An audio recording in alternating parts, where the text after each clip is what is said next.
Pemirsa, suasana haru menyelimuti pemakaman Shena Lashira Shamaradian, bocah 6 tahun yang meninggal dunia karena kecelakaan di Singapura. Beginilah suasana pemakaman Shena Lashira Shamaradiani di Pemakaman Umum Tanah Kusir, Jakarta Selatan. Nampak para keluarga dan sanak saudara serta pelayat ikut mengiringi pemakaman dengan suasana penuh duka.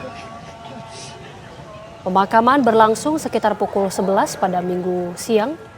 Tangis dari kerabat dan keluarga tidak terbendung saat jenazah Shena tiba di pemakaman. Kecelakaan itu terjadi di South Bridge Road dekat dengan Buddha Tooth Relic Temple, salah satu kawasan wisata. Shena ditabrak saat menyeberang jalan bersama keluarganya.